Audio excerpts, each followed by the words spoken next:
They say that imitation is the sincerest form of flattery.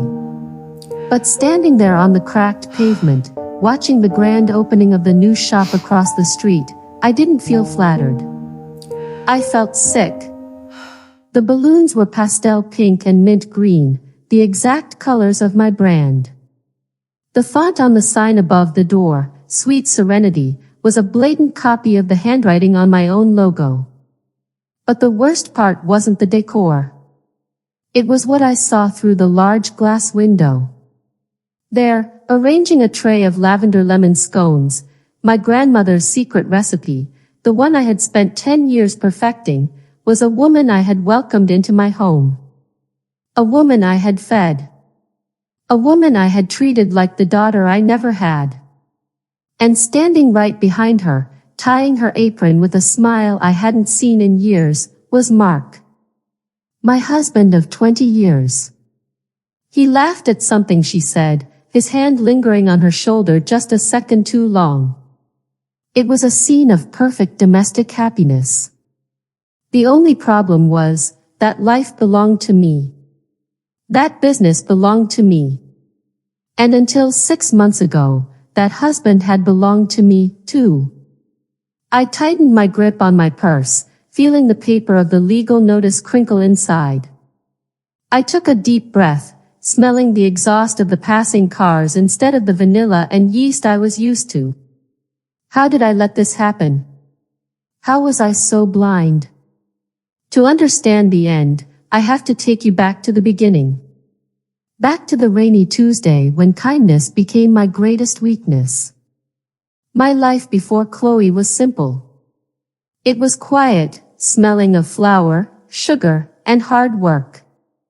I own a small bakery called The Golden Crumb in a sleepy town just outside of London. It isn't a franchise or a big factory. It is just me, my industrial mixer, and the early morning silence. For 15 years, I have woken up at 3:30 a.m. every single day. While the rest of the world is sleeping, I am kneading dough, waiting for the rise, checking the oven temperatures. It is a labor of love. My husband, Mark, was the other half of the equation. He didn't bake, he couldn't boil an egg without asking for help, but he handled the books. He managed the suppliers, paid the taxes, and fixed the leaky sink in the back room. We were a good team. Not a passionate, fiery romance like in the movies, but a steady, comfortable partnership. Or so I thought. We never had children. It wasn't by choice, just one of those things that life didn't give us. So, the bakery became my baby. Every recipe was a milestone. Every positive review felt like a school report card I was proud of. Business was steady, but hard. My joints ached when it rained. My hands were always dry from the flour. But I was happy. I felt secure.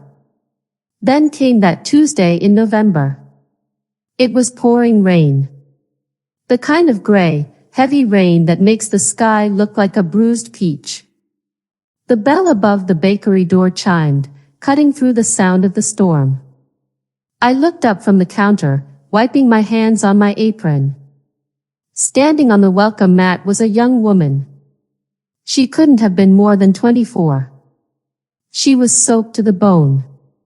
Her cheap canvas shoes were ruined by the puddles, and her hair was plastered to her pale face. She wasn't wearing a coat, just a thin, oversized cardigan that hung off her shivering frame. She looked like a lost kitten. "We're actually closing in 5 minutes," I said gently, moving toward the register. "But I have some leftover bread if you'd like." She looked up, and her eyes were red-rimmed. She hadn't come for bread. "I don't need food," she whispered, her voice cracking. "I need a job. Please. I'll do anything. I'll scrub the floors. I'll wash the dishes. I need help." I paused. I didn't need staff. The budget was tight as it was. Mark had just told me the week before that our profit margins were razor thin this quarter.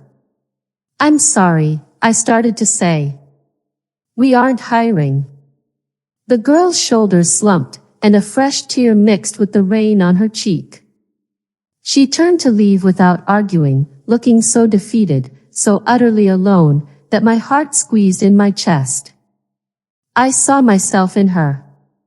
I remembered being 20, broke, and scared, wishing someone would just give me a break. Wait, I called out. She stopped, her hand on the door handle.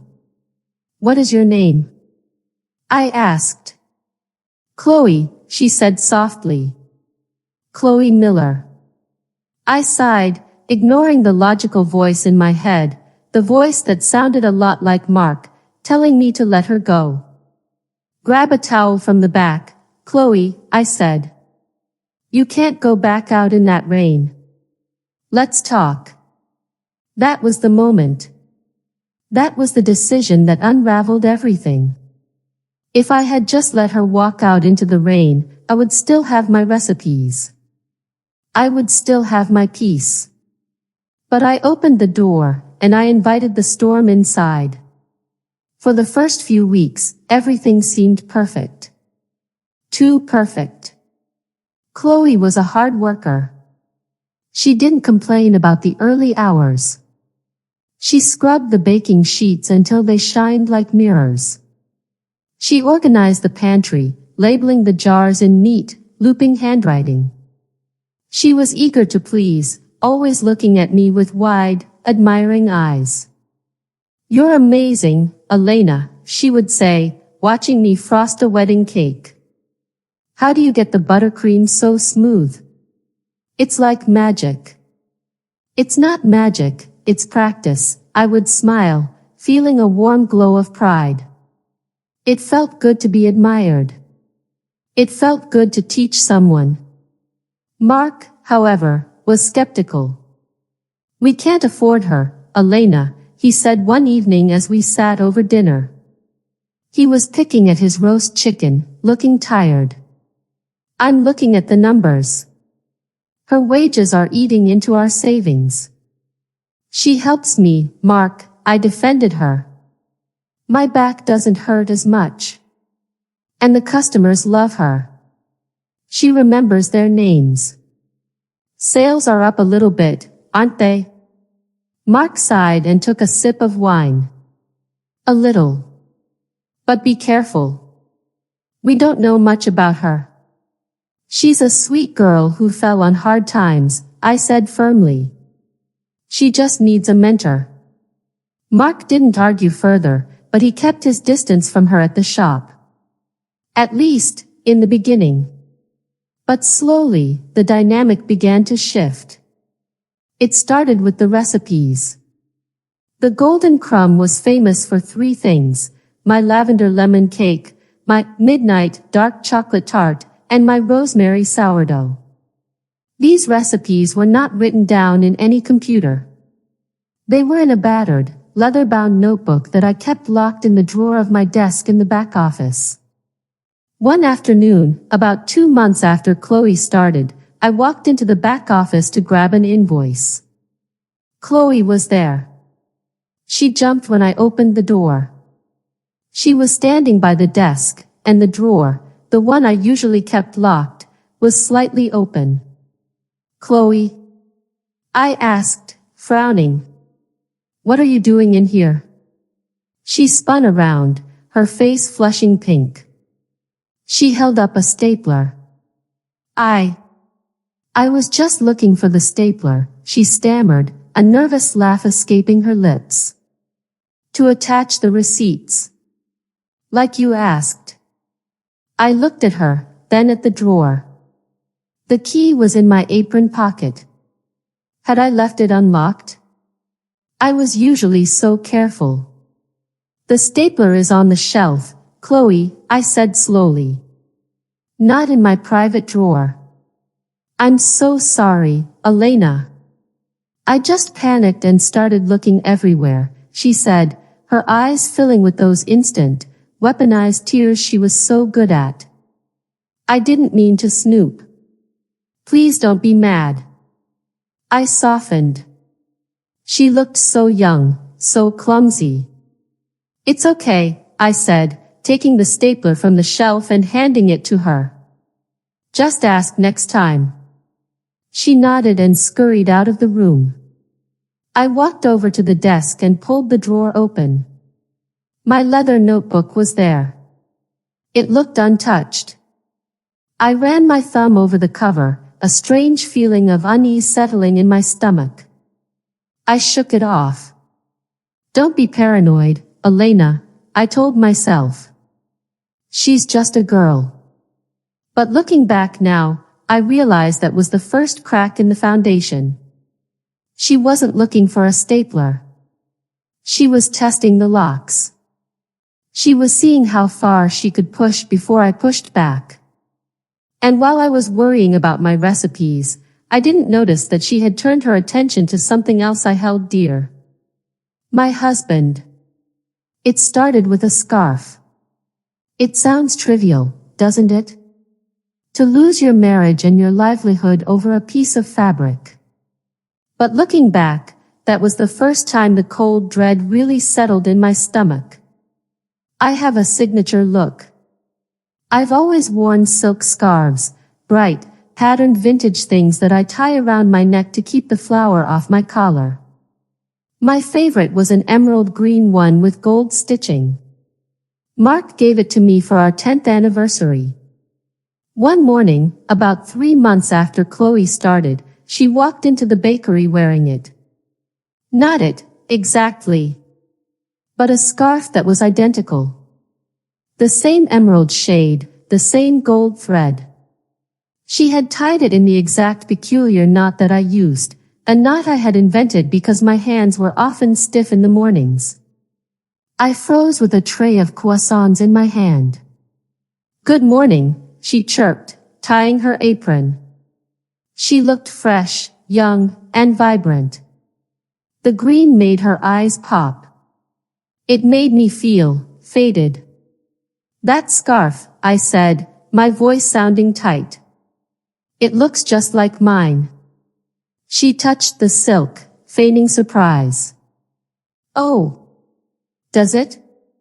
I found it at a thrift store yesterday. I just admire your style so much, Elena. I guess I'm subconsciously copying you. They say imitation is the highest form of flattery, right? She smiled. It was a sweet smile. But it didn't reach her eyes. Right, I muttered, turning back to the oven. But it wasn't just the clothes. It was the perfume. A week later, the bakery didn't smell like yeast and sugar anymore.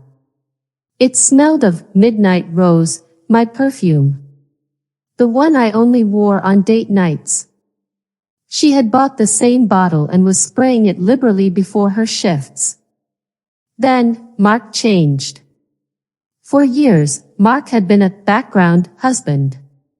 He came in to fix the Wi-Fi or check the inventory, gave me a quick peck on the cheek, and retreated to his office or the golf course. He found the bakery hot and chaotic. Suddenly, Mark was everywhere. Just checking the front of house, he'd say, leaning against the counter where Chloe was boxing up cupcakes. I'd hear them laughing from the kitchen. It wasn't polite laughter. It was that low, intimate laughter that implies an inside joke. I would walk out, wiping flour from my brow, feeling heavy and unglamorous, and silence would fall over the room. What's so funny? I asked one Tuesday, trying to keep my voice light. Chloe looked down, biting her lip. Mark looked annoyed. Nothing, Mark said, using a nickname he hadn't used in years, but he said it with a sigh. Chloe was just telling me a funny story about a customer. You take everything so seriously lately. You need to lighten up. I take it seriously because it's a business, Mark, I snapped. Whoa, easy, he held up his hands. See? Stress.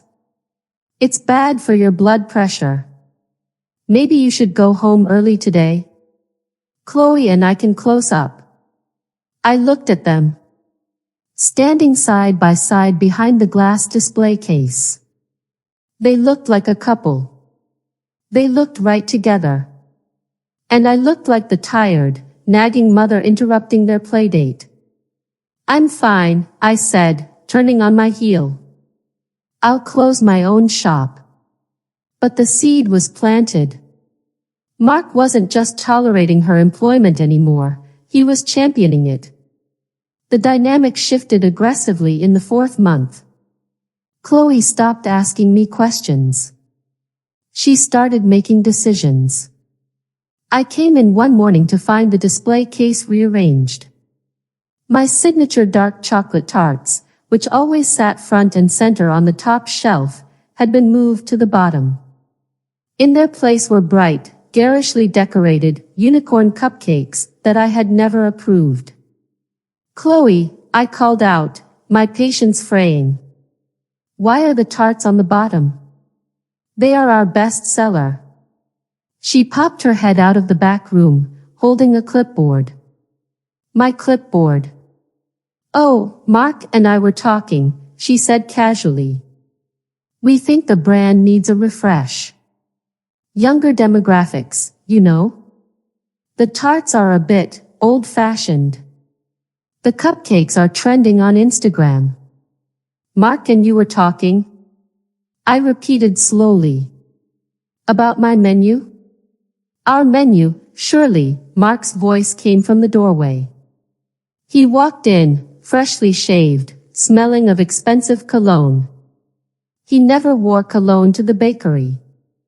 Elena, don't start, he warned, sensing my anger. Chloe has great ideas. She's studied marketing online. She knows what people want. You've been doing the same thing for 15 years. Maybe it's time to listen to some fresh blood. I felt like I had been slapped. My husband, the man whose debts I had paid off twice, the man whose life was comfortable because of my old-fashioned tarts, was standing there looking at a 24-year-old girl like she was Steve Jobs. I am the head baker, I said, my voice trembling with suppressed rage. And I say the tarts go on top. I moved to rearrange them. Fine, Mark scoffed, rolling his eyes at Chloe. Have it your way. We're just trying to help you not go bankrupt. He ushered Chloe into the back office, my office, and closed the door. I stood there in the silence of the shop, gripping the cold metal of the display tray. My hands were shaking. I wasn't just losing my authority. I was being erased. But I was still in denial about the affair. I told myself it was a midlife crisis. I told myself he liked the attention. I didn't want to believe that he would actually cross the line. The breaking point of my denial came 2 weeks later. It was my birthday. Mark usually forgot, or bought me a gift card at the last minute. But this year, he had told me he had a surprise. I spent the afternoon getting ready. I did my hair, put on a nice dress, and waited. And waited. At 8 p.m., I called him. Straight to voicemail. At 9 p.m., I called the bakery landline. No answer. Panic started to set in. Had something happened? Was there an accident? I grabbed my keys and drove to the bakery. The lights were off in the front, but I saw a faint glow coming from the kitchen in the back. I unlocked the front door quietly. I don't know why I was quiet. Instinct, maybe. Or fear of what I would find. I walked through the dark shop, the smell of stale sugar hanging in the air. As I got closer to the kitchen, I heard voices. It's perfect, Mark. She'll never know. That was Chloe. Her voice was low, sultry. I know. You're a genius. God, I've wanted to do this for so long. That was Mark. My heart hammered against my ribs like a trapped bird. I stepped into the doorway. They weren't in bed together. In some ways, what I saw was worse. They were standing over the main prep table. My leather-bound recipe book, the one that was supposed to be locked away, was wide open. Chloe was holding her phone, taking high-resolution photos of every single page. Mark was holding the book flat for her, turning the pages. Got it, she said, snapping a photo of the rosemary sourdough recipe. That's the last one of the main sellers. Good, Mark said, and then he leaned down and kissed her. It wasn't a quick peck. It was deep. Passionate. Possessive. He had his hand tangled in her hair that looked just like mine used to, before the gray set in. Happy birthday to me, he whispered against her lips. I made a noise. A strangled, gasping sound that I couldn't hold back. They sprang apart. Mark spun around, his face draining of color. Chloe didn't look scared, though. She looked triumphant. She calmly lowered her phone, sliding it into her pocket. Elena, Mark stammered, holding his hands up. It's not what it looks like. You have my book, I whispered, pointing a shaking finger at the table. And you have your tongue down her throat. We were just securing the assets, Mark said, his eyes darting around for an excuse. Digitizing them. For safekeeping. Get out, I said. My voice was incredibly calm. It scared me how calm it was. Elena, be reasonable. I said, get out. I screamed, grabbing a rolling pin from the rack. I didn't intend to use it, but the weight of it in my hand felt good. Both of you. Get out of my bakery. Mark looked at the rolling pin, then at me. He sneered. The mask fell off completely. It's not your bakery, Elena, he spat. It's a marital asset. Half of this dump is mine. And you can't fire Chloe. I'm the manager, and I say she stays. I'm leaving, Chloe said, breezing past me. She paused at the door, leaning in close to my ear. Don't worry, Elena. I'm done with the book anyway. I have everything I need. She walked out into the night. Mark looked at me one last time, shook his head with disgust, and followed her. I was left alone in the kitchen. The recipe book lay open on the table. It felt violated. My marriage lay in ruins on the floor. But as I stood there, crying into the silence, I didn't realize that the theft was already complete. They didn't just want the recipes. They wanted to replace me entirely. And the war had just begun. The silence in the house that night was deafening. You know that specific kind of silence? The kind that buzzes in your ears? It felt like the house itself was holding its breath, waiting for me to scream, to break things, to collapse. But I didn't scream. I sat at the kitchen table until the sun came up, staring at the empty space where Mark's coffee mug usually sat. The next few weeks were a blur of lawyers and heartbreak. Mark didn't just leave, he scorched the earth. He moved into an apartment with Chloe. He drained our joint savings account, half is mine, he texted me, and he filed for divorce. But the worst part was the bakery. Mark, still technically a co-owner, froze the business accounts. Pending litigation, his lawyer called it. I couldn't pay suppliers. I couldn't pay the rent. I had to scrape together cash from my personal emergency fund just to keep the lights on. And then, the final blow landed. The moment from the beginning of this story. Sweet Serenity opened across the street. It was financed, I quickly realized, with our savings. The money we had put aside for a new roof, for retirement, for a rainy day. Mark had taken it all and poured it into pink balloons, neon signs, and Chloe's dream. I stood there by the window of the Golden Crumb, watching them. My regular customers, people I had known for a decade, were walking into her shop. They were curious. Humans are naturally curious. Mrs. Higgins, an elderly lady who bought a scone every Tuesday, waved at me guiltily before ducking into Sweet Serenity. I felt a bitterness rise in my throat that tasted like bile. They had my recipes. They had my husband. They had my money. They're going to win, I whispered to the empty shop. They actually pulled it off. But despair is a funny thing. If you sit in it long enough, it hardens. It turns into something cold and sharp. I went back to the kitchen and looked at my mixer. I looked at the flour dusting the air. This is mine, a voice inside me said. I built this with flour and sweat before Mark ever paid attention to it. I am not going to let a thief and a cheater take it down. I picked up the phone and called a lawyer.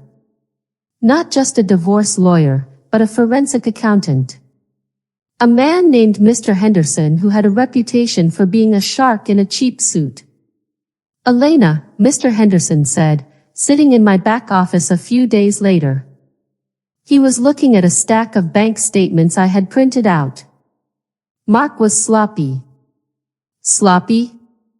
I asked, pouring him a coffee. My hand was steady now. He transferred the funds from the business account to a personal account, and then directly to the vendors for Sweet Serenity, Mr. Henderson explained, tapping the paper with a thick finger. While he was still a director of this company. That's a breach of fiduciary duty. It's embezzlement, effectively. He used your business's money to set up a direct competitor. So, what does that mean? I asked. It means, Mr. Henderson smiled, and it wasn't a nice smile, that we can sue him for damages. We can freeze his assets. And we can likely prove that Sweet Serenity is partially property of the marital estate. I don't want that shop, I said, disgusted. I want them closed. We'll get there, he promised. But there's something else. You said she stole the recipes? She took photos of my book, I nodded. Every single page. Mr. Henderson frowned. Recipes are hard to copyright, Elena. Unless they are written down with a specific narrative description, lists of ingredients are just lists. It's hard to stop someone from baking a lemon cake. I felt my heart sink. So she gets to keep them? Legally? Maybe, Mr. Henderson said. But the court of public opinion? That's different. He left, promising to file the paperwork to freeze Mark's new accounts by Friday. But as I cleaned up the shop that evening, a thought struck me. I walked over to the prep table where Chloe had taken the photos. I closed my eyes, remembering the moment. She had the ingredients. She had the temperatures. She had the times. But she didn't have me. I smiled. A genuine, slow smile. You see, I never wrote down everything in that book. Not because I was paranoid, but because some things you just know. The midnight tart? The book says, bake for 25 minutes. But I know that if it's raining and the humidity is high, you have to bake it for 28 minutes, or the center collapses. The rosemary sourdough? The book lists the yeast amount. But it doesn't mention that you have to let the water sit for 10 minutes to dechlorinate before adding the starter, otherwise the rise is weak. I had been baking by feel for 15 years. Chloe was baking by the book. And that was going to be her downfall. I didn't have to destroy them. I just had to wait. The cracks started to show 2 weeks later. I was in the front of my shop, organizing the display, when the door opened. It was Mrs. Higgins. She looked sheepish. "Hello, Elena," she said softly. "Hello, Mrs. Higgins," I said warmly. "How are you?" She hesitated, then sighed. I tried the new place. "I'm sorry." "It's okay," I lied. "It's good to try new things." "It's not good, though," she whispered, leaning in like she was sharing a secret. "The lemon cake, it looked like yours. It smelled like yours. But it was dry. And the frosting was gritty. It didn't taste like love, Elena. It tasted like chemicals." My heart did a little leap. "Is that so?" I asked. "And Mark," she continued, lowering her voice further. "He was arguing with that girl right in front of the customers. She dropped a tray of cupcakes, and he yelled at her. It was very uncomfortable." I handed Mrs. Higgins a scone. "On the house," I said. "Thank you for coming back." She wasn't the only one.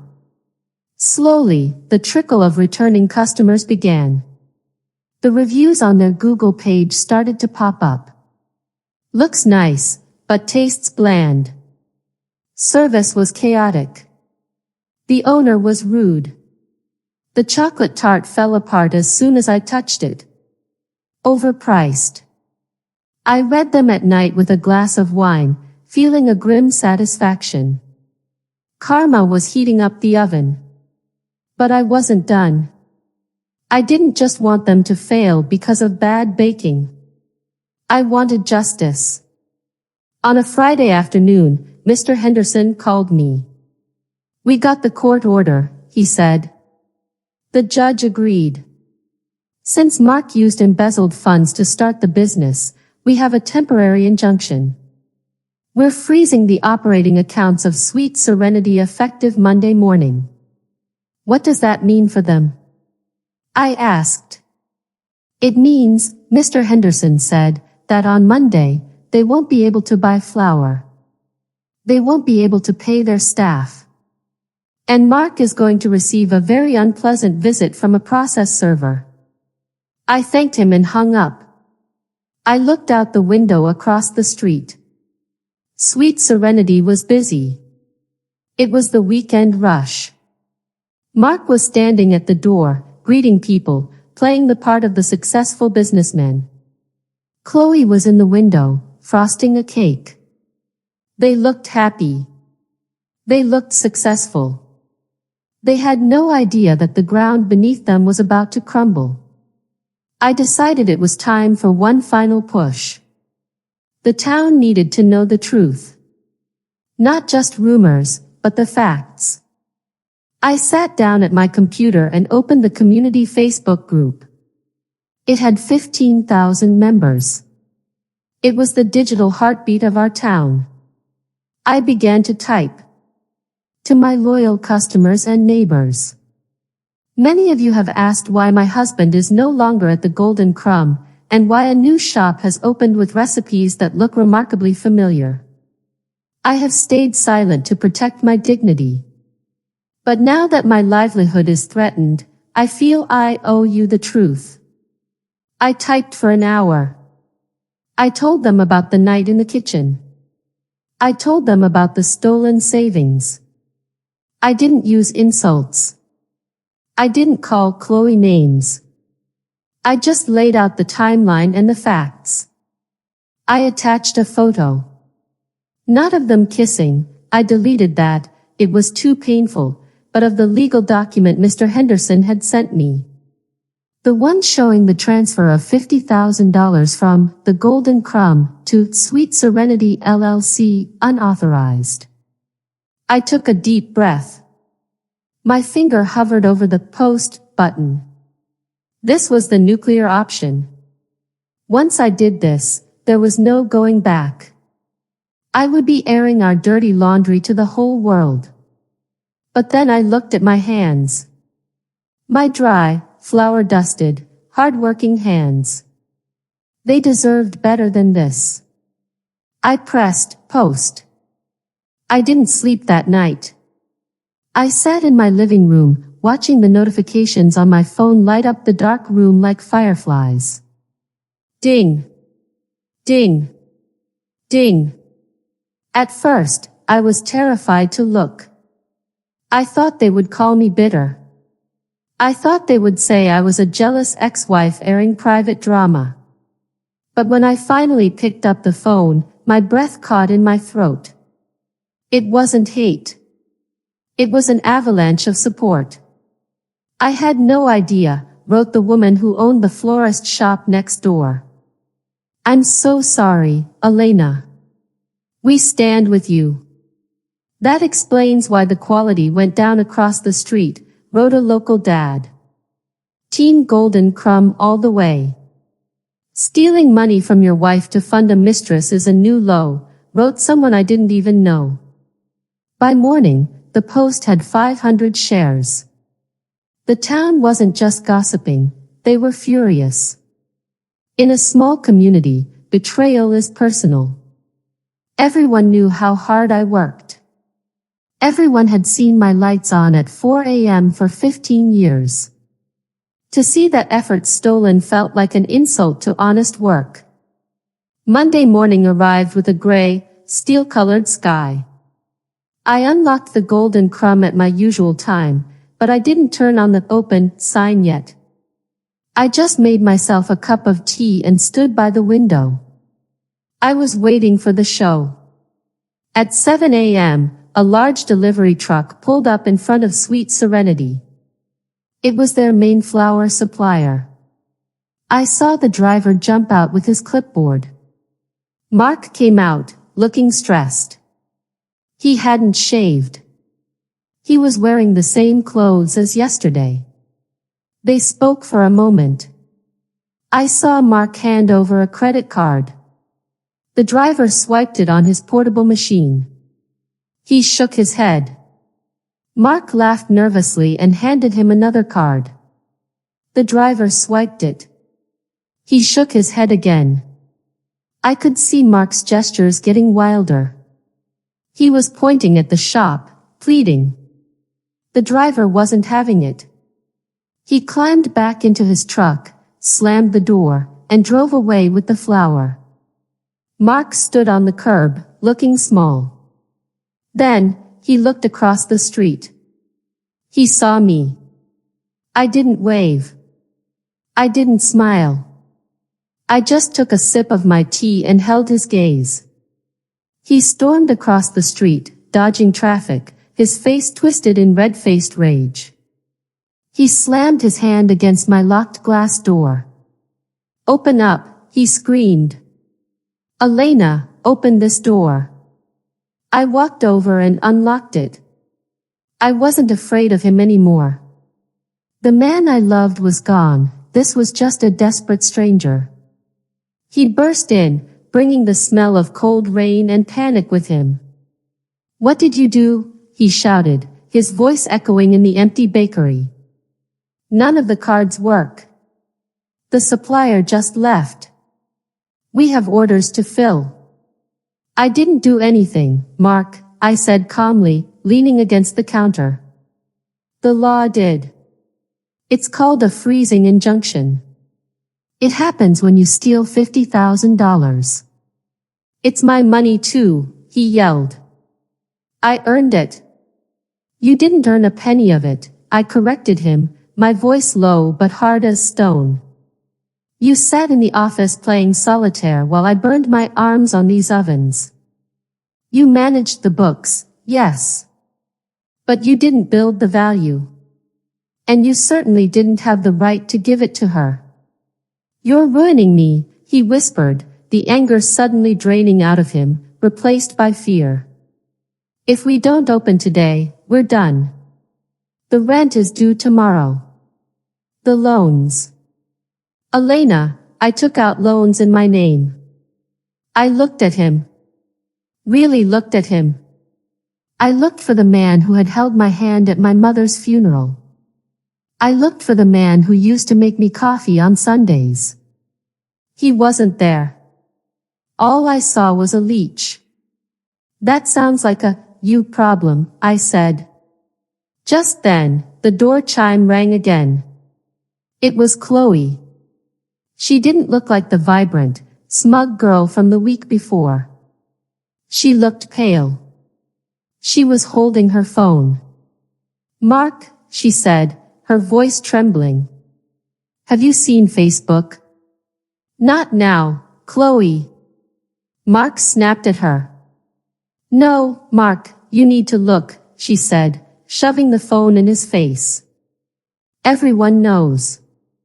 People are canceling orders. I have 20 messages from brides canceling their wedding cakes. They're calling us thieves. Mark stared at the screen. His mouth opened, but no sound came out.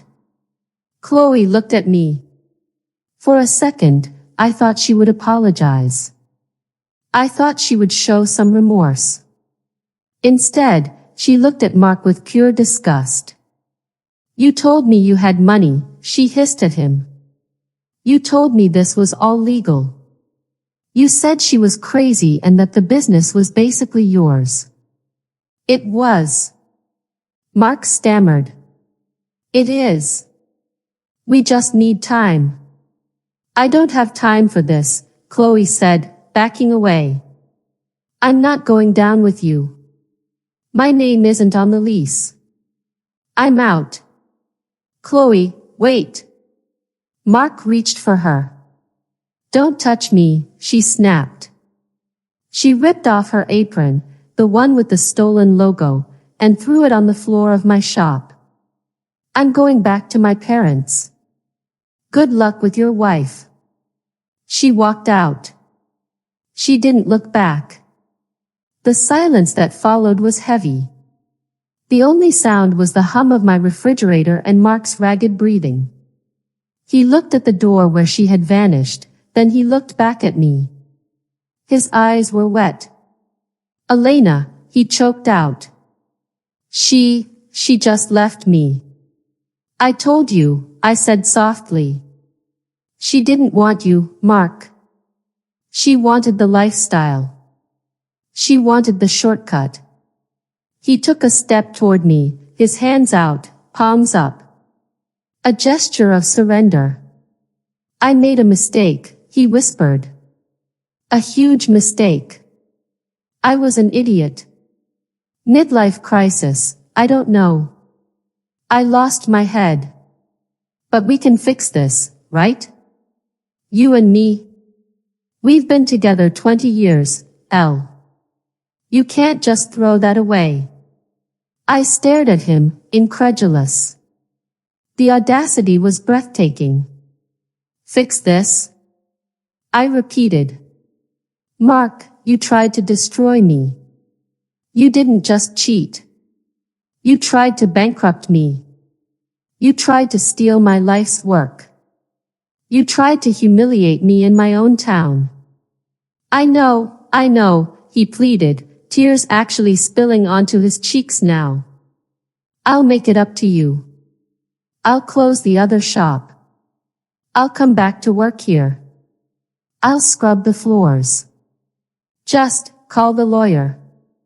Unfreeze the accounts. Please. I looked around my bakery. My sanctuary. It felt clean again. The air felt lighter now that Chloe was gone and the truth was out. I realized then that I didn't hate Mark. I just didn't need him. I walked over to the door and opened it wide.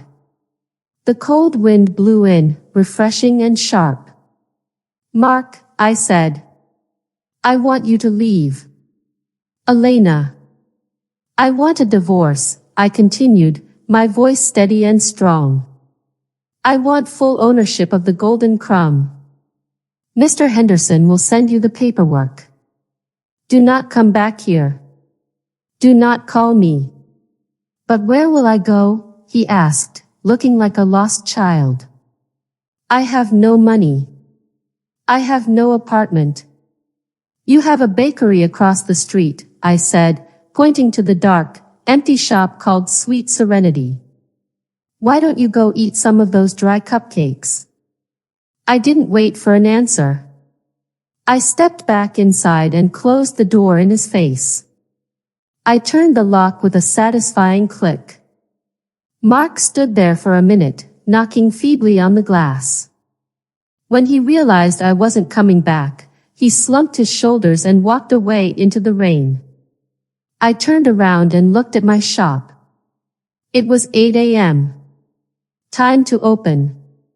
I flipped the sign in the window to open. Almost immediately, Mrs. Higgins appeared at the door. She was holding a bouquet of flowers.